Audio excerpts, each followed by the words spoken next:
أشهد أن عليا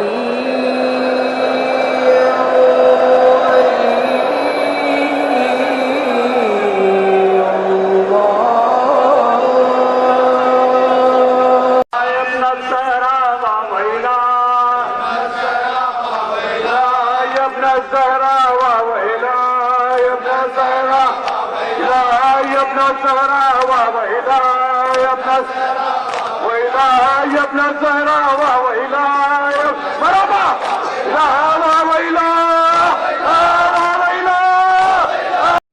العظيم. أعوذ بالله من الشيطان اللعين الرجيم. بسم الله الرحمن الرحيم. الحمد لله الذي لا يبلغ مدحته القائلون ولا يحصي نعمه العابدون ولا يوفي حقه المجتهدون الذي لا يدركه بعد الهمم ولا يناله غوث الحسن الذي ليس بصفته حق محمود ولا نعت موجود ولا وقت معبود ولا عجل ممدود فطر الخلائق بقدرته ونشر الرياح برحمته وابتدى بالسطور ميدان أرضه ثم الصلاة والسلام على رسول المسدد المصطفى الأمجد أبي القاسم محمد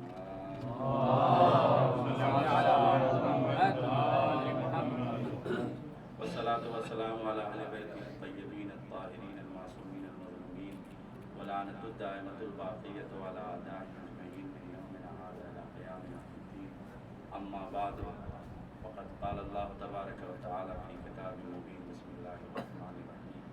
كنتم خير أمة أخرجت للناس تأمرون بالمعروف وتنهون عن المنكر. صلوات على محمد وآل محمد. اللهم صل على محمد وآل محمد.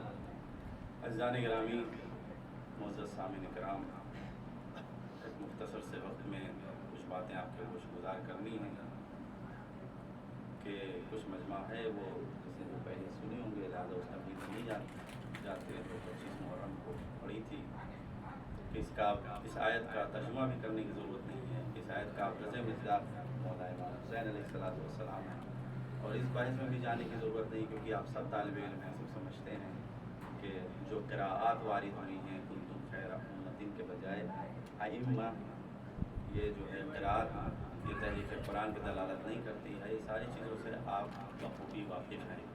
تو اس آیت سے مراد بہترین مصداق ابرز مصداق مولا امام حسین علیہ السلام ہے، آپ کی ذات ہے کہ آپ نے خود اپنے کلمات میں یہ اظہار کیا کہ میں نکلا ہوں نہ تو اشرن ولا بطرن، نہ ظلم اور فساد سے کسی ذریعے کسی بھی چیز کو نہیں چاہتے ہوئے جو شر ہے یا فساد ہے، مگر کس لیے؟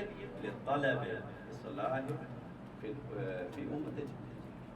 میں اپنے جد کی امت میں اصلاح چاہ رہا ہوں، یعنی وہی امر بالمعروف کے لیے نکلے ہوں.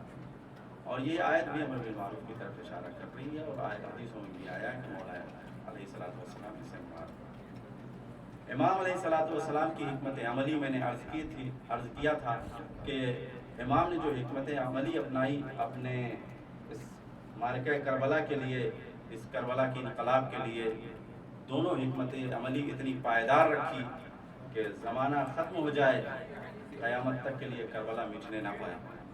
اس لیے کہ دنیا میں انقلابات آتے ہیں، ختم ہو جاتے ہیں، ریولوشن آتے ہیں، دم توڑ دیتے ہیں.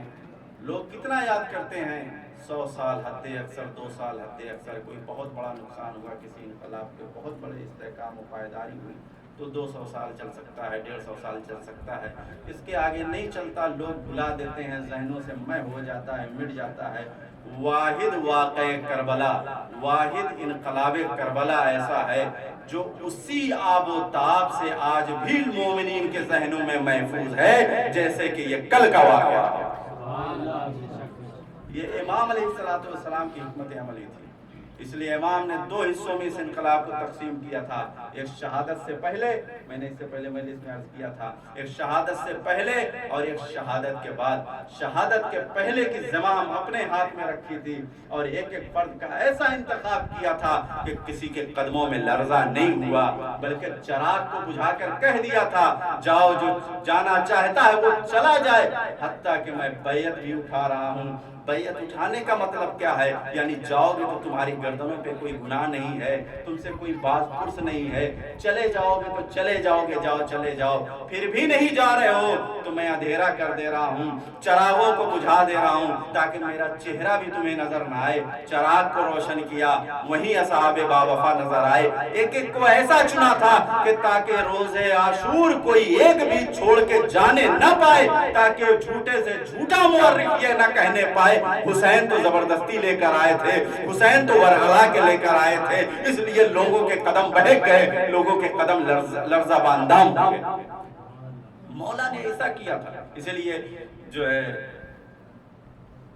آپ دیکھیں چراغوں کو جب بجھایا مولا نے تو ہر صحابی سب سے پہلے مولا عباس بول اٹھے کہ مولا اس زندگی کا کیا مزہ جو آپ کے بغیر ہو، اور اس موت سے بہتر کوئی موت نہیں ہو سکتی جو آپ کی رکاب ہو۔ جب مولا عباس کی خطابت کا سہارا ملا تو مولا کے ایک ایک صحابی بول پڑے، اسی لیے کسی شاعر نے کیا خوب کہا، شاہ گل کر کے چراغوں کو یہی دیکھتے تھے، شاہ گل کر کے چراغوں کو یہی دیکھتے تھے، میرے اصحاب میں احساس تنو سر تو نہیں؟ شاہ ناطق اعظمی کا شعر ہے، شاہ گل کر کے چراغوں کو یہی دیکھتے تھے، میرے اصحاب میں احساس تنو سر تو نہیں، یا یہ کہیے سبھی لال اکٹھا کر کے جوہری دیکھ رہا تھا کوئی پتھر تو نہیں۔ حسین نے انتخاب کیا تھا، کسی کے قدموں میں لرزش نہیں آئی، حسین کے نصرت میں ایسے کھڑے رہے۔ آپ دیکھیے روز عاشورہ، میں اس میں اور تفصیل میں نہیں جانا چاہتا، روز عاشورہ آپ دیکھیے جب آپ مقتل پڑھیں گے تو ہم نے تو یہ اپنی آسانیوں کے لیے ڈیوائیڈ کر رکھا ہے، تقسیم کر رکھا ہے تاریخوں کو، کہ مثلا 6 محرم کو فلاں شہید کا مسائل ہو، 7 محرم کو فلاں کو ہو، 8 محرم کو فلاں کا، کیوں کا حکمت عملی یہ ہے، اس میں حکمت یہ پوشیدہ ہے، ایک ہی روز میں اتنے مسائل ہم رو نہ پائیں گے کسی ایک شہید کو جی بھر کے، ایک ہی دن میں ہم کس کو روئیں گے، اس لیے تقسیم کر رکھا ہے تاکہ ایک ایک شہید کو ہم جی بھر کے روئیں، ایک ایک تاریخ مقصود رہے، ہم جی بھر کے ان کا پرسہ دیں، اس لیے ورنہ سب تو عاشورہ کے روز ہی شہید ہوئے ہیں، کیا ماحول ہے۔ مولا جنگ کرتے کرتے ایک مرتبہ مولا نے اشارہ کیا، کہا وقت نماز ہو رہا ہے، میں نماز ادا کرنا چاہتا ہوں۔ حبیب آگے بڑھے، بریر آگے بڑھے، وہاب آگے بڑھے، کہا مولا آپ مصلی بچھائیے، نماز پڑھیے، کہا تیروں کی بارش ہو رہی ہے، کہا ہم آپ کا حصار کریں گے، اپنے سینوں پہ ہم تیروں کو لیں گے، آپ کی نماز مکمل ہوگی۔ عزیزو تاریخ نے لکھا ہے، مقاتل نے لکھا ہے کہ امام حسین علیہ السلام اصحاب کے جھرمٹ میں کھڑے ہوتے ہیں، اللہ اکبر کی صدا مولا نے بلند کی، حسین نے نماز شروع کی۔ تاریخ یہ لکھتی ہے، کتابیں یہ بتاتی ہیں کہ حسین کا جب تک آخری سجدہ نہ ہو گیا حبیب کے قدموں میں لرزہ نہیں ہوا، بریر اپنی جگہ سے ہلے نہیں، آپ اپنی جگہ سے ہلے نہیں، کوئی بھی صحابی اپنی جگہ سے ہلا نہیں، سب استقامت کے ساتھ کھڑے رہے اور ڈٹے رہے۔ اس کے بعد جیسے ہی مکمل ہوئی حسین کی نماز، ویسا ہی حبیب نے کہا حل وفین یا ابا عبداللہ، پیچھے مڑ کیا حق کے وفاداری، کیا وفا کا حق مولا ادا ہو گیا۔ حسین کے تہنے مبارک سے نکلا نام لقد وفیتم، ہاں میرے اصحاب باوفا تم نے حق کے وفاداری ادا کر دیا۔ اب حسین کی ادھر سند لگی، ادھر مہر لگی، ادھر حبیب گرے، ادھر برائر گرے، ایک ایک صحابی گرنا شروع ہوئے، یعنی معرفت امام میں اتنا ڈوبے ہوئے تھے جب تک حسین کا عمل پائے تکمیل تک نہ پہنچائے، حسین کے اصحاب کے قدموں میں لرزہ تک نہیں آئے۔ حسین نے ایسے اصحاب کو چھوڑا، اس لیے اس انقلاب کو اتنی پائیداری ملی، اس لیے اس انقلاب کو صلوات پڑھ دے محمد اور آل محمد۔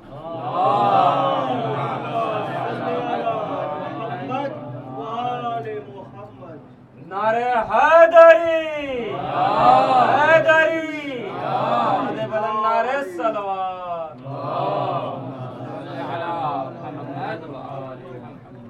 عزیزان گرامی، امام حسین علیہ السلام نے اسی لیے ایک ایک چیزوں کو ایک ایک مرحلے پر جب آپ راستے کربلا طے کر رہے تھے واضح کرتے جا رہے تھے۔ نفس المحموم میں شیخ عباس امی نے اور دوسرے جگہوں پہ یہ واقعہ مندرج ہے، درج کیا گیا ہے کہ ابھی راستے میں آپ سالبیہ یا کوئی اور مقام تھا، ابھی میرے ذہن میں نہیں ہے کہ وہاں سے آپ کو گزر ہو رہا تھا کہ اچانک آپ کو پشت فرس پر اونگ آ گئی، نیند آ گئی، اور جب آپ بیدار ہوئے تو آپ گریہ کر رہے تھے اور کلمہ استرجاع پڑھ رہے تھے، انا للہ و انا الیہ راجعون کہہ رہے تھے اور گریہ کر رہے تھے۔ تاریخ روایت بتاتی ہے فوراً علی اکبر بابا کے پاس آ کے کہتے ہیں، علی اکبر نے سوال کیا، بابا یہ کلمہ استرجاع کا سبب کیا ہے؟ آپ کیوں یہ گریہ کر رہے ہیں؟ کلمہ استرجاع کیوں پڑھ رہے ہیں؟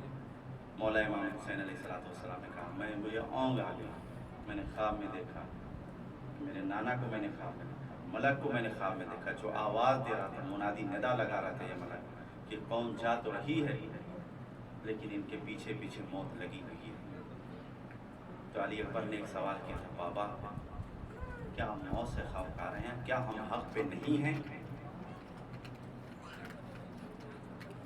الَسْنَا عَلَى الْحَقِّ، کیا ہم حق پر نہیں ہیں؟ آپ دیکھیں کتنا معرفت بھرا جملہ تھا جناب علی اکبر کا، کہ جیسے ہی پوچھا ہم حق پہ نہیں ہیں، فوراً سید الشہداء نے کہا، فرزند زہرا نام نحن علی الحق، بیٹا ہم ہی تو حق پر ہیں، ہم نہیں ہوں گے حق پہ تو کون ہوگا؟ جیسے یہ جملہ مولا علی اکبر علیہ السلام نے سنا، فوراً کہا، بابا پھر کیا خوف ہے؟ اب چاہے ہم موت پر جا پڑے یا موت ہم پر آ پڑے، ہمیں کوئی خوف نہیں۔ یعنی اہل بیت کی نظر میں صرف یہ ہوتا ہے کہ حق کدھر ہے، دین کدھر ہے، رضا الہی کدھر ہے۔ امام حسین علیہ السلام نے ایک ایک کا انتخاب اسی طریقے سے کیا۔ یہ شہادت کے اس میں زیادہ تفصیلوں میں نہیں جاؤں، اپنی منزلوں کو جلدی مکمل کروں۔ زمام یہ سب امام حسین علیہ السلام کی تھی، ہر شہید کی ترتیب دینا۔ اسی میں ایک فلسفہ ہمارے علماء نے یہ بھی بیان کیا کہ حر کو امام حسین علیہ السلام نے سب سے پہلے بھیجا اور اصحاب کو سب سے پہلے بھیجا، اور اصحاب میں بھی حر کو سب سے پہلے بھیجا۔ وجہ کیا ہے؟ کیا اپنے بیٹے زیادہ عزیز تھے کہ اپنے بیٹوں کا دیدار ہوتا رہے، اصحاب پہلے شہید ہو جائے پھر بھیجے؟ علماء نے ایک وجہ جناب حر کے لیے اور اصحاب کے لیے یہی بیان کی ہے، کہا نہیں وہ کریم ابن کریم تھے، معلوم تھا یہ اصحاب ہیں، ان کی معرفت ایک درجے کی ہے اور فرزندان بنو ہاشم کی معرفت الگ درجے کی ہے، لہذا یہ میرے اصحاب ہیں، جب میں ان کی کوئی خدمت کر نہیں سکتا، اور حر میرا مہمان بن کے آیا ہے، جب میں اسے ایک قطرہ آب دے نہیں سکتا تو اپنے پاس رکھنے کا فائدہ کیا ہے؟ سب سے جلدی یہ جائے میرے نانا سے ملحق ہو اور آب کوثر سے سیراب ہو۔ امام حسین علیہ السلام نے ایک ایک کی ترتیب کی، حر کو پہلے بھیجا، کہا اگر ہم آب نہیں دیں، آب کوثر ہم تمہیں یہاں پانی نہیں دے سکتے تو سب سے پہلے تمہیں بھیج کر آب کوثر سے سیراب کروائیں گے۔ عزیزان کرام، اس کے بعد اس معرکے کا دوسرا حصہ جو ہے کربلا کا، وہ سید سجاد کے ہاتھوں میں آیا۔ سید سجاد کو زمانہ یہ سمجھ رہا تھا ایک بیمار ہے، ایک ناتواں ہے، یہ کتنی دیر چلیں گے، یہ کتنی دیر اس کو استحکام دے پائیں گے۔ ظالم نشے کے چور، اپنی دولت کے نشے میں، اپنی طاقت کے نشے میں ایسا چور تھا، اسے معلوم تھا کہ شہادت حسین کو ہم ایسا پامال کرا دیں گے، اپنے پروپیگنڈے سے، اپنی میڈیا کے ذریعے سے ہم ایسا زدکوب کر دیں گے، اس کی ایسی سرکوبی کر دیں گے کہ کسی کو پتہ ہی نہیں ہوگا آخر ہوا کیا تھا۔ اور یہی پوری چال چلی گئی تھی۔ یہ جو ایک فلسفہ تھا آج کی مناسبت سے جو مجلس ہے کہ شام میں داخل ہونے سے پہلے یا دربار میں داخل ہونے سے پہلے دربار کو سجایا گیا، شام میں داخل ہونے سے پہلے شام کو سجایا گیا، اس کے پیچھے وجہ یہی تھی کہ جب کہیں کوئی سجاوٹ ہوتی ہے، کسی چیز کو آراستہ کیا جاتا ہے، کسی چیز کو پیراستہ کیا جاتا ہے اور اس کی سجاوٹ اور زینت دی جاتی ہے تو لوگ گزرنے والے ہوتے ہیں، وہ پوچھتے ہیں آخر کوئی یہاں پروگرام ہے، آخر کچھ ہونے والا ہے، آخر کوئی فنکشن ہے یہاں، یہ اتنا اہتمام کیوں ہو رہا ہے؟ تو بتایا جاتا ہاں یہ پروگرام ہے، ہاں یہ چیزیں ہیں، تو خبریں گونجتی ہیں، خبریں ٹہلتی ہیں،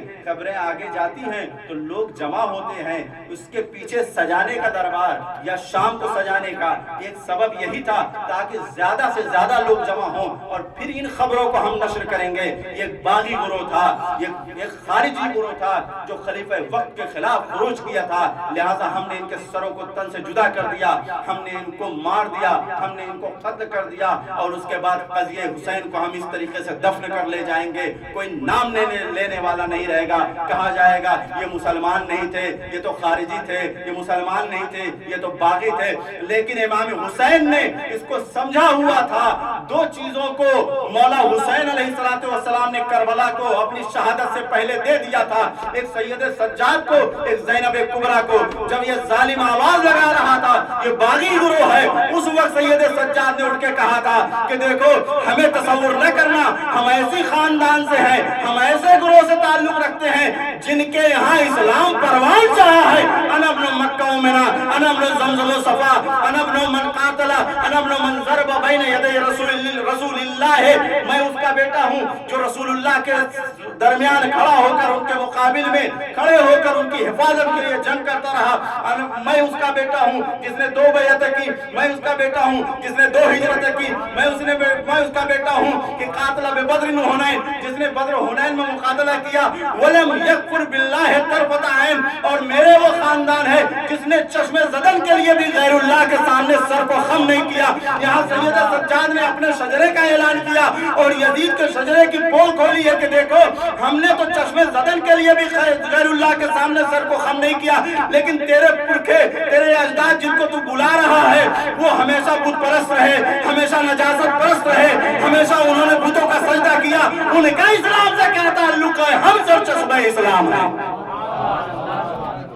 اسلام ہمارے گھر میں اللہ بڑا ہے، اور یزید یہی چاہ رہا تھا، یہی جواب اسی لہجے میں جناب زینب کبریٰ اولیاء مقام نے بھی دیا ہے۔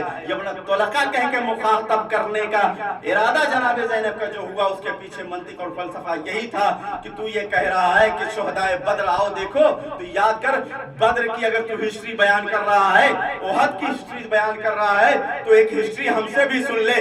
یہی جو تیرے پرکھے تھے جو میرے نانا کے سامنے رسن بستہ کھڑے ہوئے تھے، دونوں کلائیاں بدھی ہوئی تھی، میرا نانا چاہتا تو قتل کر دیتا، لیکن تمہارے پرکھے رحم کی بھیک مانگ رہے تھے، ہم نے تمہیں آزاد کرایا، ہم نے تمہیں آزاد کر کے زندگی دی۔ اگر تم یاد کر رہے ہو بدر و حنین کو تو پھر یہ بھی یاد کرو تم ہماری صدقے اور خیرات پر پلے بڑھے ہو، ہمارے مرہون منت رہے ہو۔ جناب زینب کبریٰ نے اولیاء مقام نے بھی، اور امام سجاد علیہ السلام کی ہیبت ایک تھی، ایسا نہیں ہے جو تاریخ میں بیان کیا گیا بیمار ناتواں، وہ تو ہے یہ ظلم جو ہوا وہ اہل بیت کی، لیکن جہاں پر جناب سید سجاد کو ضرورت ہوئی استقامت کی، وہاں پر ایسا شجاعانہ حملہ کیا ہے کہ تاریخ آپ اٹھا کر دیکھیں، سارا زمانہ سارے مورخین انگشت بدندہ ہیں کہ ایک بیمار اتنا شجاع کیسے ہو سکتا ہے، اور خاص طور سے جس کا نفسیاتی مورل اتنا ڈاؤن کر دیا گیا، اگر عام انسان ہو، جس کے بیٹے کو اس کے سامنے مارا جائے، جس کے بھائیوں کو اس کے سامنے قتل کیا گیا ہو، جس کی ماں بہنوں کی ردائیں چھینی گئی ہوں، جس کے بابا کو 12 ضربوں میں مارا گیا ہو، وہ اپنی آنکھوں سے دیکھ رہا ہو، جس کے بہن کے کا کرتا جلا ہوا ہو، آگ لگی ہو، جس کے قاسم کے ٹکڑے ہوئے ہوں، جس کا پورا خاندان ایک بھری دوپہر میں لٹا ہوا ہو، سارے ایک ایک واقعات اس کے ذہن میں ہو، کہاں سے وہ اتنی ہمت جٹا پائے گا؟ یزید نے یہی سوچا تھا، ابن زیاد نے یہی سوچا تھا، کہاں سے یہ اتنی ہمت جٹا پائیں گے کہ ہمارا مقابلہ کریں گے؟ لیکن سید سجاد نے ثابت کر دیا، ہم جب چاہیں تمہیں اپنے قلم کے ذریعے سے، اپنے زور خطابت کے ذریعے سے، وارث نہج البلاغہ ہیں، ہم اپنے کلام کے ذریعے سے تمہاری گردن کو ایسا قطع کر دیں گے، ہم تمہارے سر کو ایسا قلم کر دیں گے کہ یزیدیت تا قیامت سر اٹھا نہیں سکے۔ عزیزان گرامی، سید سجاد نے سنو، حیبت آپ دیکھیں، آپ کی کربلا کے واقعے سے پہلے بھی آپ کی حیبت ایسی تھی، آپ کے سامنے واقعہ موجود ہے، میں واقعہ نہیں پڑھوں گا، صرف ہلکا سے اشارہ دے کے مجھے فوراً اپنی منزل کی طرف آ جانا ہے کہ جب بادشاہ بیت اللہ میں تھا، آپ نے پورا واقعہ تفصیل پہ پڑھا، مجھے صرف ہلکا اشارہ کرنا ہے۔ تو کیا بادشاہ پہنچ نہیں پا رہا کھانے کا، کہا کرسی لگائی گئی، جب مولا سجاد آئے تو مجمع کو چیرتے ہوئے مجمع خود ہی احترام سید سجاد کو جگہ دینے لگا، مولا پہنچ گیا۔ جب پہنچ گیا اس نے تعجب سے دیکھا، پوچھا کہ یہ کون شخص ہے؟ من ھذا، یہ کون ہے؟ کیا وہ پہچانتا نہیں تھا؟ کیا وہ جانتا نہیں تھا؟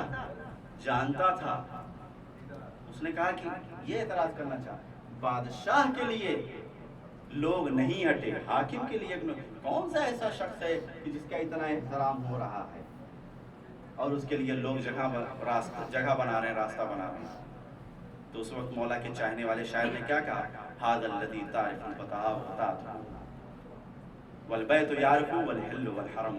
یہ وہ شخص ہے، تو ان کو نہیں جانتا ہے، تو انہیں نہیں پہچانتا ہے. ارے سارا مدینہ سارا مکہ تو ان کے قصیدے پڑھتا ہے، تو انہیں نہیں جانتا. والبیت یعرف والحل والحرم، یہ کعبہ بھی جانتا ہے، یہ حرم بھی ان کو جانتا اور پہچانتا ہے. ان کی نسلوں سے پروان چڑھا. ھذا ابن فاطمہ، یہاں سے تعارف کرایا جناب فرزدق.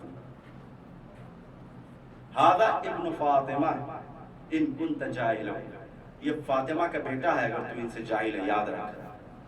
مقدس ہستی سے، مرکزیت سے تعارف کرایا. وَبِجَدِّهِ انبیاء اللہ قد ختموا، اور ان کے جد کے ذریعے سے نبوت ختم ہوئی، ان کے جد کے اوپر ہی نبوت ختم ہوئی. اس کے بعد جب سخاوت کا سید ایک شعر اس میں بہت ہی غضب کا کہا ہے جناب فرزدق نے، اس میں تذکرہ کرتے ہوئے آپ کی سخاوت کا کہا، تو انہیں نہیں پہچانتا، تو یہ سمجھتا ہم بادشاہ ہیں، ہم دونوں ہاتھوں سے عطا کرتے ہیں، تو یہ سمجھتا ہم بادشاہ ہیں، ہماری سلطنت بڑی اونچی ہے، ہم تحائف دیتے ہیں. ذرا سن لے بادشاہ کان کھول کے، یہ وہ لوگ ہیں ما قال اللہ قط الا فی تشہدہ، انہوں نے تو لا کبھی کہا ہی نہیں سوائے تشہد میں. لولا التشہد کانت لا النعم، اگر یہ تشہد نہ ہوتا تو یہ لا بھی ان کا نام ہوتا. سید سجاد کی سیرت آپ کربلا سے بھی، کربلا سے پہلے بھی، کربلا کے بعد. مولا سجاد علیہ السلام بیٹھے ہوئے ہیں، اس میں مجمع اخیار بھی ہے اور چاہنے والوں کا بھی مجمع ہے. اتنے میں ایک شخص مولا کا چاہنے والا آتا ہے، سوال کرتا ہے.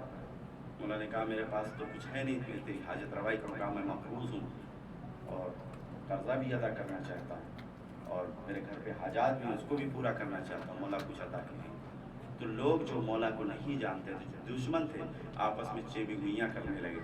کہنے لگے اہل بیت تو دعویٰ کرتے ہیں ہمارے دست قدرت میں ساری کائنات ہے، یہ اپنے چاہنے والے کی ایک حاجت روائی نہیں کر سکتے. روایت کہتی ہے جب یہ لوگ اٹھ کے چلے گئے، صرف چاہنے والے کو مجمع رہا. مولا نے کنیز کو بلایا اور پوچھا کہ آج گھر میں کیا ہے؟ اور کہا مولا 2 روٹیاں ہیں. کہا اس 2 روٹیاں اس حاجت مند کو دے دے، اس کی حاجت روائی ہو جائے. اس نے 2 روٹیاں لی اور سوچتا ہوا راستے میں چلا اس سے حاجت روائی کیسے ہوگی. لیکن مولا کا چاہنے والا تھا، مولا کے کوئی نہ کوئی تو حکمت عملی ہوگی اس میں ضرور. آگے بڑھا، بازار میں پہنچا، دیکھا ایک شخص مچھلی بیچ رہا ہے. آپ کا واقعہ سنا ہوا ہوگا، مجھے صرف ایک مرحلے سے گزر کے فوراً اپنی منزل تک پہنچنا ہے. کہ مچھلی والے کے پاس جا کے کہا بھائی ایک روٹی تم لے لو، ہمیں ایک مچھلی دے دو تاکہ ہم بھی شکم سیر ہو جائیں، کچھ کھا لیں، ہم بھوکے ہیں.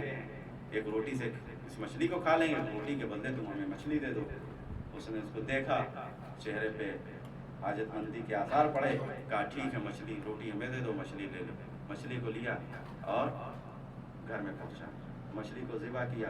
ذبح کا مچھلی کے پیٹ سے کیا نکلا؟ قیمتی جواہرات نکلے، قیمتی موتی نکلے.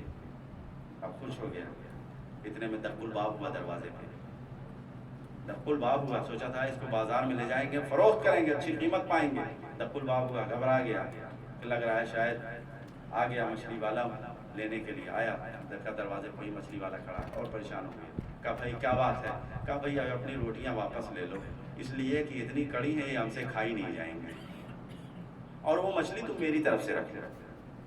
اس کا بھی مطالبہ ہے. روٹیاں بھی واپس ہو گئی. اب خوشی کے عالم میں کھانا بھی گھر میں تیار ہو رہا ہے اور شادی، خوشی کا عالم ہے، شادی کا عالم ہے، خوشی کا عالم ہے، مسرت کا عالم ہے. ابھی چاہتے ہیں کہ کچھ کھایا پیا جائے. اتنے میں پھر دق الباب ہوا. کہا آپ کون آ گیا؟ دیکھتے ہیں. گئے دروازے پہ، دروازے کو کھولا کہ دیکھا مولا کا غلام کھڑا ہوا ہے. لگ رہا ہے مولا کو پتہ چل گیا ہے، لگ رہا ہے مولا کچھ واپس لینا چاہ رہے ہیں. لیکن غلام کے دہن مبارک سے جب جملے سنے تو فرط مسرت سے آنسوؤں کی بارش ہو گئی. کہا کہ مولا نے ہمیں بھیجا ہے اور کہا دیکھو تمہاری حاجت روائی ہوگی، اب روٹیاں مجھے واپس کر دو، اس لیے کہ وہ روٹیاں کھانے کی استطاعت و طاقت صرف ہم اہل بیت میں ہے، تم اسے کھا نہیں سکو.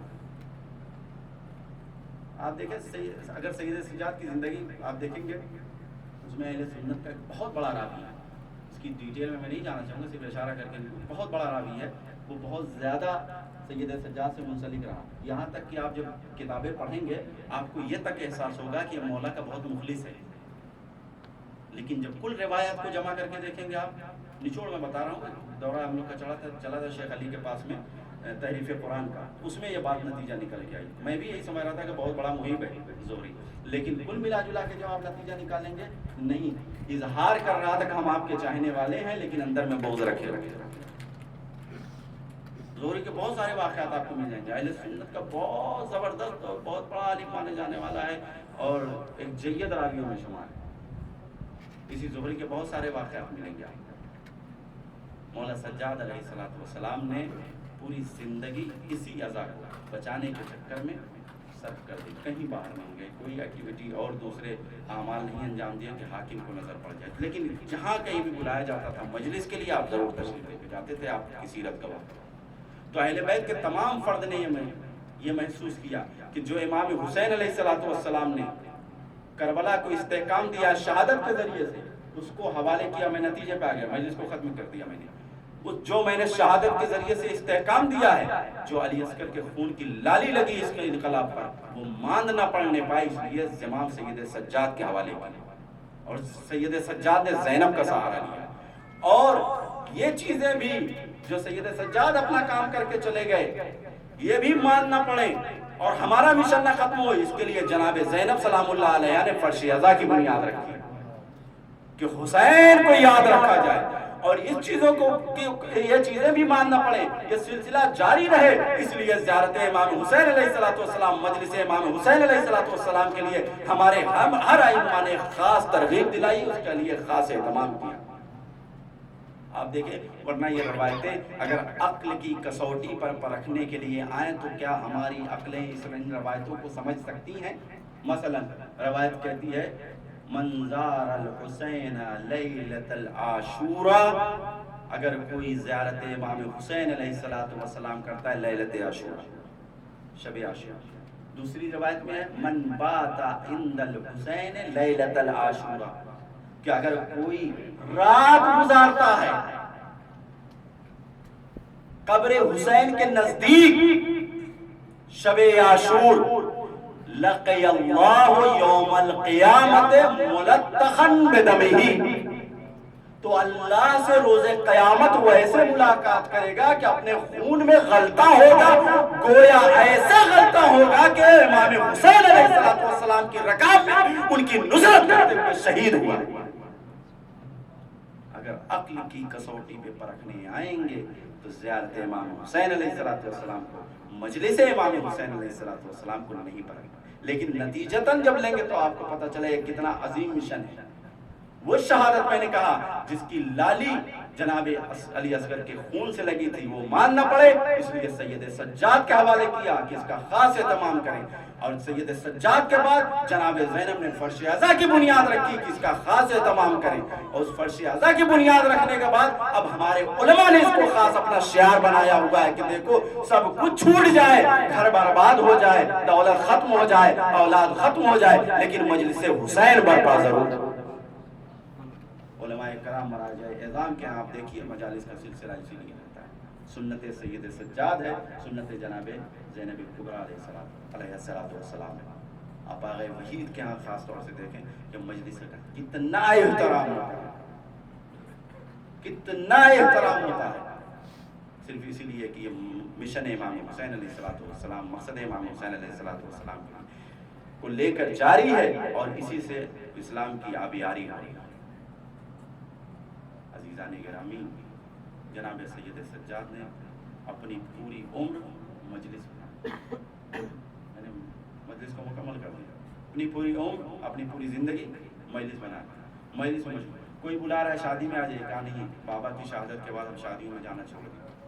کوئی بلا رہا ہے ہمارے گھر پہ آ جائیے، یہ خوشی ہے، کہا نہیں بابا کی شہادت کے بعد ہم خوشیوں میں جانا چھوڑ دیں. لیکن سیرت سید سجاد میں ملتا ہے اگر کسی نے بلا لیا آپ تشریف لائیں ہمارے گھر پر، آپ کے بابا کی مجلس رکھی گئی ہے، تو سید سجاد بلا فاصلہ وہاں جانے کے لیے آمادہ ہو جاتے تھے. پوری زندگی رویا. آج ہم سے کہا جاتا ہے کتنا روئیں گے، رونا تو بزدلی کی علامت ہے. روتا تو وہ ہے جو کمزور دل ہوتا ہے، بزدل انسان ہوتا ہے. شجاع انسان کہاں روتا ہے؟ شجاع انسان تو ٹھہر کے کھڑا رہتا ہے. تو میں کہوں گا یہ کہ جو جنگوں میں روئے وہ بزدل ہوتا ہے، جو مارکے میں روئے وہ بزدل ہوتا ہے. اگر ایسی کسی جگہ پر گریہ کیا جائے تو بزدلی کی علامت ہے. لیکن اگر کسی جنگ کو یاد کر کے رویا جائے اور کہا جائے کہ یا لیتنی کنت معکم فافوز معکم، اے کاش کہ ہم بھی ہوتے تو قربان ہو جاتے، یہ یاد کر کے رویا جائے، یہ عین شجاعت بزدلی کی علامت ہے. آج ہم گریہ کر رہے ہیں، اسی لیے سید سجاد نے کہا کہ میرے بابا کا اور امام علیہ السلام نے اس کا خاص اہتمام کیا. کیا کہا؟ محرم کا چاند نمودار ہوا، جناب شبیب آئے مولا سے ملنے کے لیے. کہا شبیب تیاریاں ہو گئی ہیں محرم کی؟ کہا مولا تیاریاں ہو گئی ہیں. اس کے بعد مولا نے محرم کی کچھ عظمت جناب شبیب کے حوالے کی. اس کے بعد ایک جملہ کہا، یبن الشبیب، یاد رکھنا شبیب، خاص اہتمام کرنا محرم کا، خاص اہتمام کرنا میرے جد پہ گریہ کا. یبن الشبیب ان کنت باکیا للشہید فابکی للحسین، اگر تمہیں کسی چیز پہ رونا آئے تو سب سے پہلے میرے جد مظلوم پہ رونا. لِأَنَّهُ ذُبِحَ كَمَا يَذْبَحُ الْكَبْشُ، اس لیے کہ میرا جد ایسے مارا گیا جیسے جانور کو ذبح کیا جاتا. امام زمان علیہ السلام فرماتے ہیں کہ جب امام ظہور فرمائیں گے، اور اس وقت بھی امام زمان کی چند صدائیں ہوتی ہیں، 2 صدائیں آپ سے متعلق ہیں، 3 صدائیں امام حسین سے متعلق ہیں. میں انہیں 3 صداؤں کا تذکرہ کرتا ہوں. مولا فرماتے ہیں الا یا اہل العالم ان جدی المظلوم قد قتل عطشانا، اے اہل عالم خوب رو، میرا جد مظلوم پیاسا مارا گیا. الا یا اہل العالم ان جدی المظلوم قد ترہوہ ریانا، اے اہل عالم خوب گریہ کرو، میرے جد مظلوم کو برہنا بے گورو کفن زمین کربلا پہ چھوڑ دیا. الا یا اہل العالم ان جدی المظلوم قد صحب عدوانا، اے اہل عالم مومنوں خوب گریہ کرو، اس لیے میرے جد مظلوم کے لاشے کو ایسا پامال کیا گیا کہ پسلیاں چور چور ہو گئی.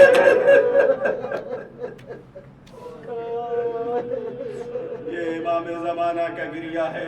ایک روایت میں جناب شیخ قمی کی روایت کا سہارا لیتے ہوئے جو انہوں نے ذکر کیا، اس کے بعد میں شام کی طرف آ جاؤں. عزیزو میں تھوڑا سا مسائب جو میں نے مجلس کو مختصر کر دیا، تھوڑا سا مسائب سن لیں، مجلس تمام ہو رہی ہے. شیخ عباس قمی کہتے ہیں کہ جب امام حسین علیہ السلام زخموں سے چور ہو کے گرے ہیں، کسی میں اتنی تاب نہیں تھی سید الشہداء کے قریب جا سکے کہ کہیں ایسا نہ ہو اٹھ کے سید الشہداء حملہ کر سکے. کسی میں ہمت نہیں تھی. اتنے میں سردار لشکر نے کہا کوئی تو آگے بڑھو. کہا کوئی ہمت نہیں کر رہا ہے. کسی نے مشورہ دیا، کہا ایسے پتہ نہیں چلے گا کہ سید الشہداء آگے بڑھ گئے، مر چکے ہیں، شہید ہو چکے ہیں، اب ان کے سر کو قلم کیا جائے. کہا کیسے پتہ چلے گا اب ان میں جانے. کہا اپنے اپنے گھوڑوں کو خیاب حسینی کی طرف موڑ دو. جیسے ہی گھوڑوں کی آوازیں آئی، غریب زہرا کوہلیوں کا سہارا لے کر گیا. اے شمر زہرا کا ابھی زندہ ہے. سید الشہداء پھر نہیں حالت میں گر گئے. جب گرے ہیں ہمارا رمق جان نہیں رہ گئی، ہلکی سی جان رہ گئی. شمر آگے بڑھا، خنجر کو لہراتا ہوا. آگے بڑھنے کے بعد شیخ عباس قمی نے روایت کے جملے نقل کیے ہیں. میں فوراً 2 جملے کہہ کر اپنی منزل کو آتا ہوں. عزیزو فجلس على صدره قرب من الحسین وجلس على صدره، حسین کے سینے پہ بیٹھ گیا. وقبض لحیته، حسین کے ریشے مبارک کو پکڑا. اس کے بعد شیخ عباس قمی کہتے قیامت ہو گئی. وضربه اثنتي عشر ضربا، ارے 12 ضربے لگائی سید الشہداء کے گلے. چھٹے امام فرماتے ہیں وَتَعْلُوا أَرْبَعَ وَثَلَاثِينَ طَعْنًا، 34 نیزے جسم ناظرین میں پیوست ہو گئے. 12 ضربوں سے حسین شہید ہوئے.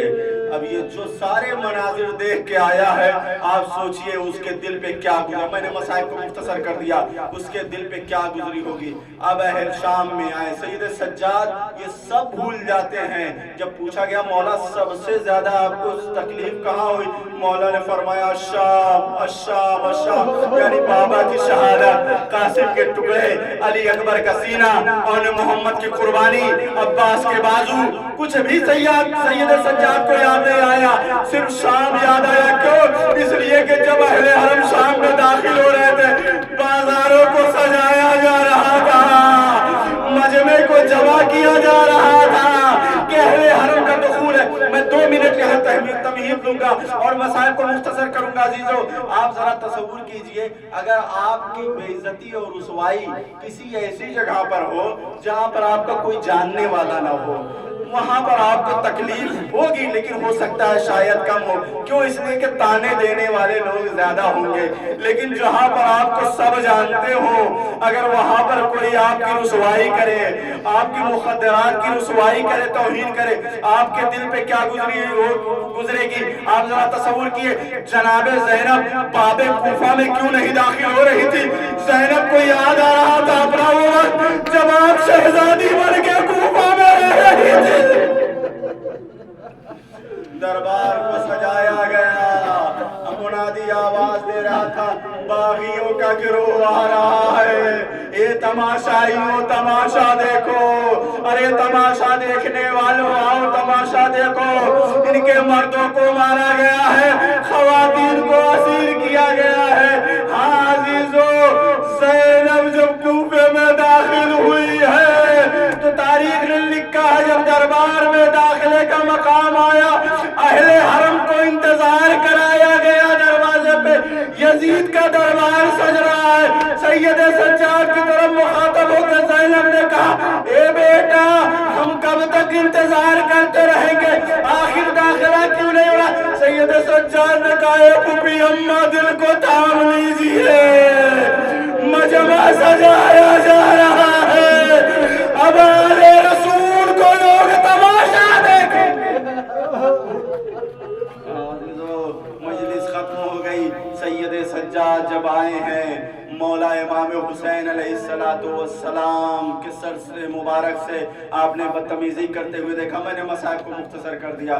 عزیزو اتنے میں ایک اور واقعہ پیش آیا, یہی آخری واقعہ, اور آپ کی زحمت تمام ہو گئی. وہ واقعہ کیا, یزید تخت پر اپنی جاہ و حشمت کے ساتھ بیٹھا ہوا ہے, بیویوں کا تعارف کرا رہا ہے. یہ کون ہے, تعارف لے رہا ہے, یہ کون ہے, یہ بی بی کون ہے, یہ فضا ہے, یہ فلاں, یہ فلاں. ایک ایک بی بی جناب زینب کی طرف کی باری آتی ہے, جناب فضا کے سامنے کھڑی ہو جاتی ہے. کہا یہ کون بی بی ہے, کہا یہ فضا ہے. کہا اس کے پیچھے, کہا اس کے پیچھے علی کی بیٹی زینب ہے. کہا ان کو ہٹاؤ ہم بات کرنا چاہتے ہیں. جناب زینب نے اپنے خطبے میں ایک جملہ فرمایا تھا وَلَئِن جَرَتِ الدَّوَاحِي مُخَاطِبَةً, اے یزید کے زمانے کے کیا آج یہ مقام آ گیا تجھ سے مجھے مخاطب ہونا پڑ رہا ہے, ذلیل کو ہم کلام کرنا پڑ رہا ہے. زینب نے بہت شاک تھا. فضا نے کہا نہیں, جب تک یہ کنیز موجود ہے تو شہزادی سے گفتگو نہیں کر سکتا. میں ہوں, جو بات کہنی ہو تو مجھ سے کہے, میں شہزادی تک بات پہنچاؤں گی.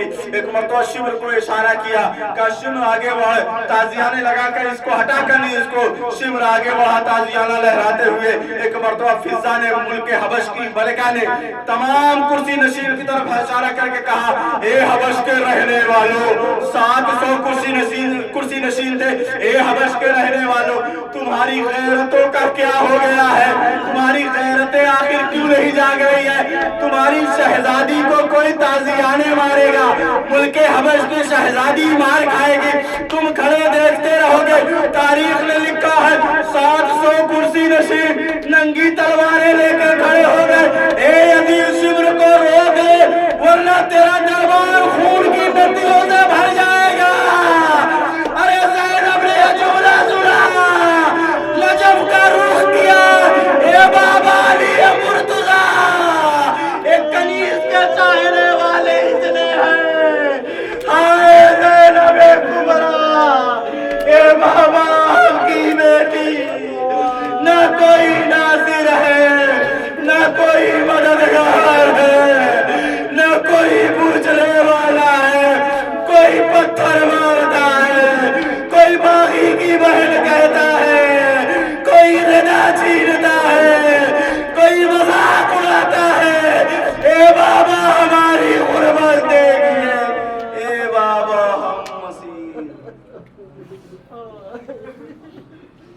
وسيعلم الذين ظلموا أي منقلب ينقلبون رضا بقضائه وتسليما لأمره پالنے والے ہماری سے عبادت کو قبول فرما بہترین دعا ہوئی ہے اس مجلس کو پڑھنے والے مقدس امام زمان علیہ السلام کی خدمت میں قبولیت کا شرف عطا فرما پالنے والے تیری بارگاہ میں دعا گو ہیں قلب ناظرین مقدس امام زمان کو ہم سے راضی و خوشنود فرما حضرت کی مخصوص دعاؤں میں ہمارے نام کو شامل فرما حضرت کے ظہور کے وقت لبیک کہنے کی توفیقات کرامت فرما پالنے والے تیری بارگاہ میں بہترین دعا حضرت کے ظہور کے لیے زمین کو ہموار فرما پالنے والے ہمیں جو بھی تعلیم میں مشغول ہیں ہم سب کو کامیاب و کامران فرما ربنا تقبل منا انک انت السمیع العلیم